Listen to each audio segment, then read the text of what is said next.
In Bengaluru, medical professionals successfully removed a bullet that was stuck in the head of a Yemeni national for 18 years. The man sustained the injury at the age of 10 during a crossfire in Yemen, which left him deaf. The 29-year-old had been experiencing chronic headaches and persistent ear discharges due to the bullet embedded in his left temporal bone. ENT surgeons Dr. Rohit Udaya Prasad and Dr. Vinayak Kurle, along with the teams at Aster Hospital in Bengaluru, performed the surgery and removed the 3 cm long bullet. They faced challenges in getting clear imaging but used CT Angiography to locate and remove the bullet. The surgery not only alleviated his pain but also partially restored his hearing, stopping the ear discharges. Post-surgery, the patient Saleh returned to Yemen and is now in good health. Currently, he is pursuing his degree in English and French. This patient is from the Middle East, from Yemen. He had a childhood trauma where he was injured because of a bullet, a stray bullet getting into his head. Through his ear basically, and getting lodged deep into the temporal bone.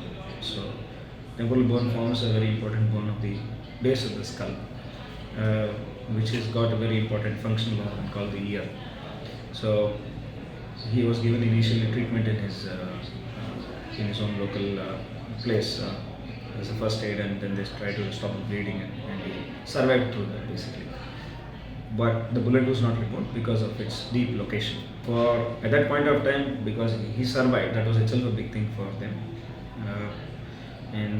He had on and off ear discharge which continuously persisted from the injured area.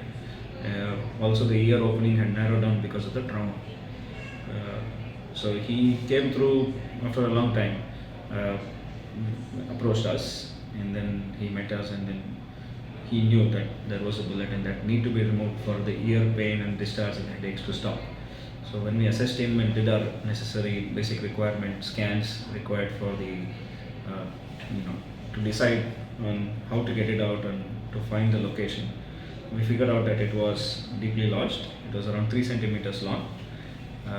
The bullet was very close to the vascular structures, but thankfully there was no pseudoaneurysm, there was no bulging out of the blood vessel or compression on the blood vessel. So that was a plus point for us, but still it is a risky procedure to do. With all plans in place and backup plans in place, he was taken to the operation theatre to explore the area first, to figure out how it is going to be located, what's the surrounding structures around the bone. With careful drilling of all the bony structures around it, we were able to mobilize the bullet. Because of the tapered nature of the tip being pointed, it was easy to mobilize the inner part because it is more narrow as compared to the part which was facing outwards. The bullet was dislodged, and then for patient's good fortune, we did not have any major issues on the table. Patient,